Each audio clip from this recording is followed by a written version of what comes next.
All right, so this section is all about subspaces of Rn. So we've talked about like R2, R3, Rn is just a set of vectors that have n rows. So now we're going to talk about what it means to be a subspace of one of those big spaces. So let's get the definition first. All right, so let's talk about, we're going to call our subspaces H for now. H in Rn. So this little symbol here just means subset. So H is a subset of Rn, and we want to define it and see what it will look like as a subspace. So subsets and subspaces are different. All right, so H in Rn is a subspace of Rn if the following three conditions hold. Number one, if the zero vector is in H, that must be true for H to be a subspace. So we want something to be in it. So we want H to be non-empty.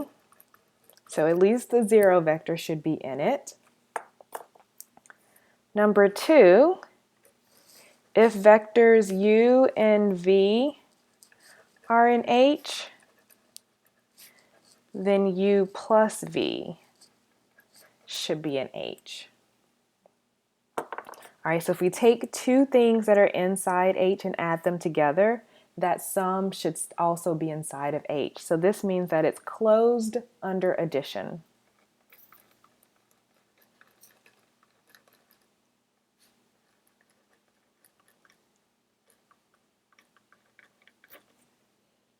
Okay, so that means we can add and still be inside of H. And then finally, number three, if U is in H and C is any scalar, then C times U is in H as well. So this means that we're closed under scalar multiplication.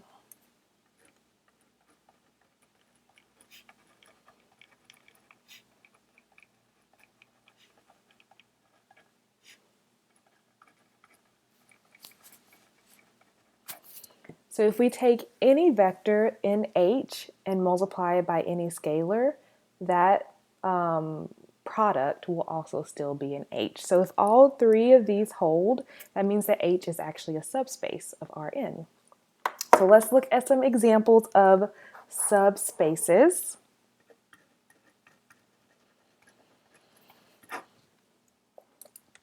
All right, so let's say H equals the span of these two vectors, 1, 0, 0, 0, 1, 0. All right, so let's remember what we're defining H as, the span. So everything in the span of these two vectors is in H. So all linear combinations of these two are going to be in H. All right, and I'm saying that this is a subspace of R3.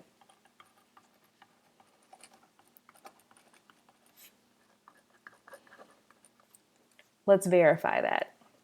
Number one, is the zero vector inside? Can we write the zero vector as a linear combination of these two? Of course we can. 0 times this plus 0 times this is the zero vector. Great. All right, what if we added two things inside together? So what if we added these two together? It would still be in the span of this thing because adding is just a linear combination. So it's a linear combination of these two. And then scalar multiple, well, that's also part of linear combination. So any scalar multiple of anything in here will also be in this span. So H here, written as the span of these two vectors, is a subspace of R3. In fact, if you were to graph this span, right, so we'll have a vector here, and then everything between is going to create a plane. So actually, this subspace, it's a plane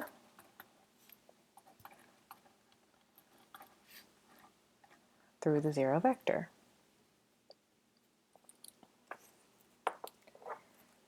All right, let's look at another example. So let's say this time H is the span of these two vectors, 1, 1, -2, -2. And I'm saying that this is a subspace of R2. All right, so remember the span, every linear combination of these two. So 0 is a linear combination of any set of vectors. Adding them together would still be in here. Scalar multiples still in here. This is a subspace. And this one, since these are multiples of each other, it's just going to be a line.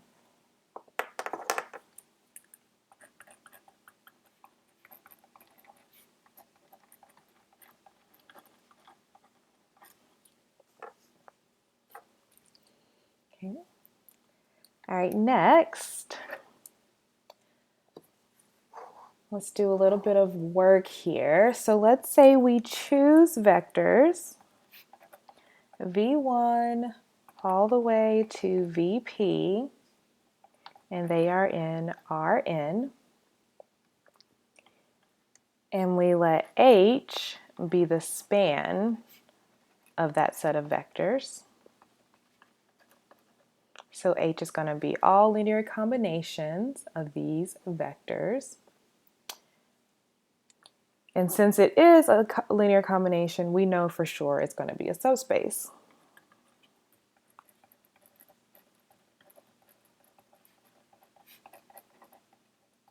And so let's actually walk through the process of checking this.